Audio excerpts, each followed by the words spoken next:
Julie, we're here at Redcar Brook, very much this hidden river, sort of tucked away from the rest of the urban area. But we can see tons of rubbish bags in the river, about a quarter of a mile of cannabis cultivation waste, but there are also more than 50 volunteers cleaning it up. So what is the cannabis waste that you found? It's all the cannabis paraphernalia that they use in houses to make lots of money, and when their plants they've outgrown the use, they dump it because they need to grow more. The litter picking I've done, this is the worst I've had to deal with Sheffield litter pickers. I've never seen anything like this in a country setting. I've seen bad stuff in the Peak District, but this is the worst I've ever seen. Redcar Brook, would you say it's a hot spot for fly tipping, isn't it? Yes, it's a hot spot for fly tipping. It's been going on for 5 years, maybe longer. Nobody's realised that it's here because it's hidden away, and it needs stopping. Yeah, and what would you say is like the environmental impact? Obviously, it doesn't look nice, but there's chemicals going in the water, right?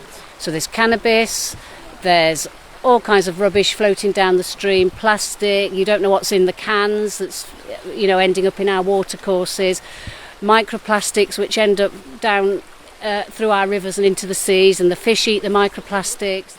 Now, what is your response when you see like so many people here joining up together to do this massive cleanup? Now that I've seen everybody teaming up, at least 50 of us, I am thrilled, I'm heartened. Lots of like-minded people who care about the natural world, which is what we need, because the natural world, if it's impacted, impacts on humans as well. We've got both the Sheffield Litter Pickers group and members of the Sheaf and Porter Rivers Trust cleaning up the river. I've just found one member of the trust. Hi Rod, what have you found today?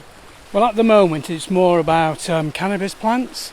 We seem to get heaters, we just seem to get a lot of sort of plants that are already made up in pots already.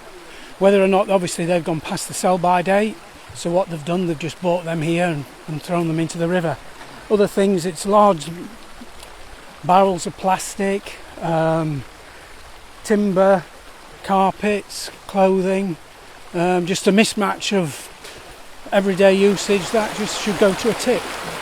I'm with Councillor Joe Otten, who is the chair of the Waste and Street Scene Policy Committee. So I've just seen the new fence the council have put up to stop any further fly tipping at Redcar Brook. It's about 2 metres tall. What has the process been like to get the fence up? Oh, so the fence at the top of the brook here on Sheep Hill Road is something that, as local councillors, we found the budget for and we agreed to do probably 2 years ago now. It's so frustrating it's taking this long to get it put in, and if it had gone in sooner, it might have prevented a lot of this fly tipping waste that we're having to clear out now. So Andy, you and the Sheaf and Porter Rivers Trust have spent months organising this clean-up. When did you first notice the fly tipping going on here? Well, I first noticed this a couple of years ago when I was cycling along Sheep Hill Road, and when you're on the bike you can see over the stone wall down into the brook, and I caught sight of it. I was absolutely astonished. I mean, it's utterly shocking. And then when I made my way further down the brook to find that this waste had been washed down 350 metres down the brook, I was staggered actually. It's the worst fly tipping that I've seen in the city. A new fence has been installed along the side of the road where the brook runs under the road, a quite high fence, and we really, really hope that that's going to be a sufficient deterrent to stop people dumping rubbish into this beautiful little brook.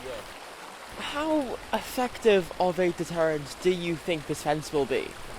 Well, I mean, look, we're going to have to wait and see. I think there is evidence that this so-called target hardening does have a preventative effect. I mean, of course, what will happen is people will dump this waste elsewhere. We are really, really keen for them to not dump it into rivers, because it's really, really damaging. It's also really hard to clear up. Redcar Brook is totally natural.